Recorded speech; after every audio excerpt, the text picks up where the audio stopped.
السلام عليكم ورحمة الله وبركاته، ومرحبا بكم في حلقة جديدة من قناة إكسترا فوت. في هذه الحلقة غندوي فيها على دومي فينال الثاني اللي تلعب بين برشلونة وإنتر ميلان. دومي فينال اللي تلعب في برشلونة، واللي كان قبل منه دومي فينال الأول اللي انتهى بواحد صفر ديال باريس سان جيرمان مع أرسنال، انتهى الفوز ديال باريس سان جيرمان بواحد صفر. هذا الماتش شفنا فيه كل ما هو مثير، يعني أهداف، فرص، ندية، تكتيك. يعني اي حاجه كتدخل لك على البال ديالك انها كاينه في هذا الماتش. انتهى ب 3-3 تعادل، ولكن ما مسالاش، يعني ما تحسماتش المقابله والنتيجه، غير غنتحسم غير في الروتور، غير في جوزيبي ميازا. هذا غادي نقولوا ان فريق برشلونه دخل الانتر وعينوا على الفينال. ما احترمش ان الانتر فريق دفاعي قوي، جل القابه، جل اهدافه، وجل هجماته كتنتمي من الدفاع، يعني ماشي من الهجوم ام وسط الميدان. ما كيعطيش الاسيست زعما وسط الميدان او الهجوم كيعطيو الاسيست للمهاجمين، الاسيست كيعطيو المدافعين. هذا الشيء باش ندخلوا فيه التفاصيل في هذه الحلقه. بلا ما نطول عليكم نقدروا ندخلوا في التفاصيل.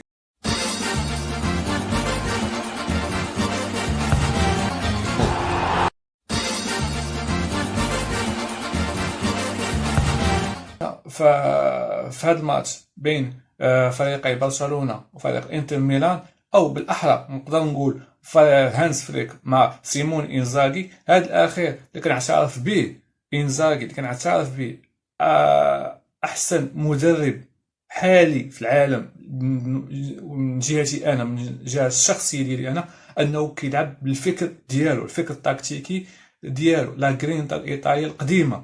يعني كنشوفوا جوج المدربين الطاليين كيعتمدوا نفس الخطه ديال 5-3-2 دفاعيا، وكتحول من 3-5-2 هجوميه. انزاغي اللي كيلعب مع الانتر، كونتي دابا اللي كيلعب مع نابولي، اليغري اللي كان في ميلان وكان في اليوف كان كيلعب بها، مارتشيلو اللي تا هو كيلعب بها، صاري في واحد الاوقات كان كيلعب بها مع نابولي. يعني جا المدربين الايطاليين كيلعبوا بهذه الخطه، يعني خطه ايطاليه محضه، وهي اللي دخلها انزاغي لفريق انتر ودخل اللعابه ديالو واحد بواحد. لذلك كنشوفوا ان اللعابه اللي كيعطيو الاسيست، اللي يعطيو الاسيست المهاجمين، ولا حتى اللي كيسجلوا الاهداف فهم مدافعين. يعني ما كيعتمدش هو اصلا على المهاجمين باش يماركيو، كيعتمد على المهاجمين غير باش ياخذوا يستخلصوا الكره من وسط الميدان ويعطيوها في الاطراف المدافعين اللي كيكونوا في الاظهره، اما دانفريز في الجهه اليمنى او دي ماركو في الجهه اليسرى، اللي كيصعدوا مرارا وتكرارا كيحملوا معهم الخطوره المحتمله. لهذا شفنا ان دانفريز ماركا في هذا الماتش جوج اهداف على فريق برشلونه. الخطوه الثانيه، برشلونه اعتمدت على دفاع متقدم، يعني على الاورجو، كيعتمد ديما على الاورجو، ولكن انزاغي فطن هاد الخطه، وعرف ان اللعب ديال هانز فليك هو هذاك هو لعبو، وخدا الاكل ديالو وماركا في، ما نقولش في الدقيقه الاولى، ماركا في 30 ثانيه الاولى. ثاني اسرع هدف ضد برشلونه اللي تماركي عليه مع في دومي فينال. في الدومي فينال الاول نفس الفريق الايطالي واي سي ميلان اللي مارك عليه باتو في 25 ثانيه الاولى اللي كتذكروا.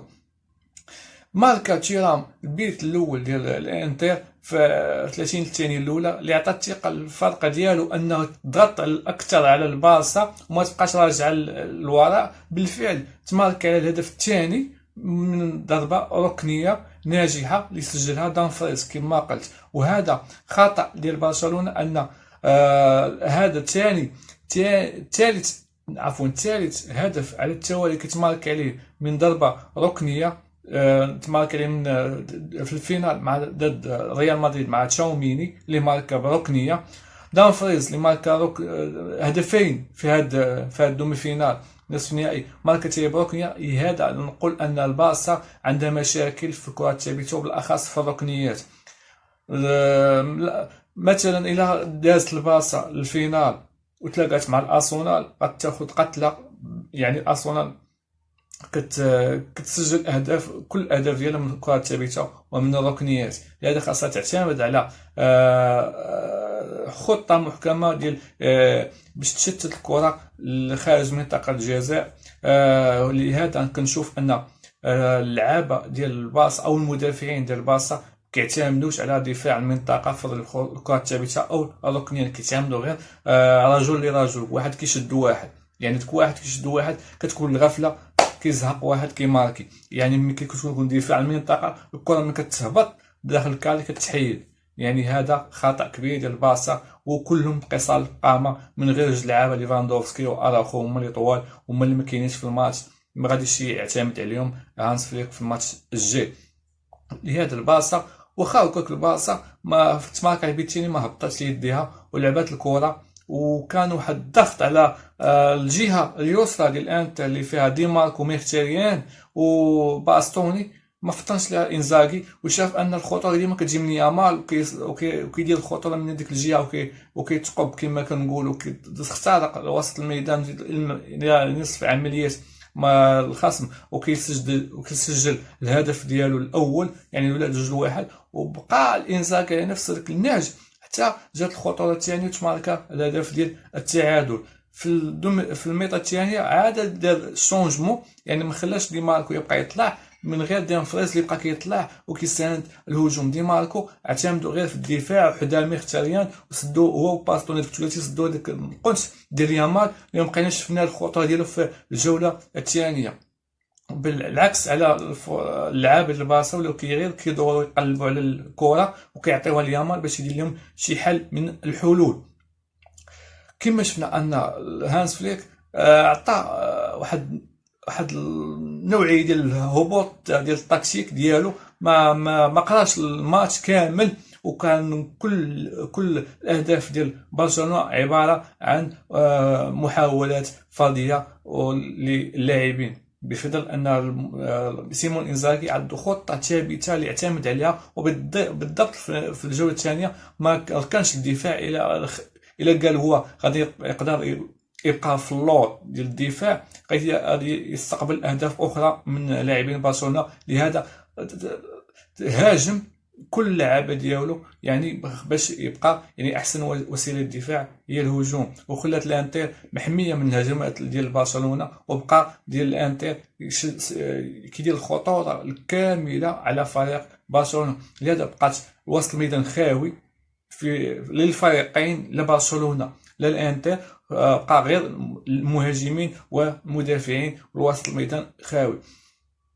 انزاغي خلى الخطوط ديال برشلونه محدوده في الجهه اليمنى اللي كاين فيها رافينيا، اما الجهه اليسرى فسد ديك الخطوره ديالو وما بقاش هناك خطوره محضه للفريقين. منين جات الطريقه 80 ولينا كنشاهدوا ان بجوج الفريقين بجوج ولاو بحال استسلموا، ولو الامر واقع ولاو باغيين غير التعادل باش يلعبوا في الميطا في الجوله الثانيه في الاياب في ايطاليا. لهذا كنشوفوا ان باقي ما تحسماتش المعركه ما بين برشلونه والانتر، وكنرشح شويه كفه الانتر لانها هي اللي بغات ان تتعادل مع البارسا باش في الروتور ضمن النتيجه ديالها.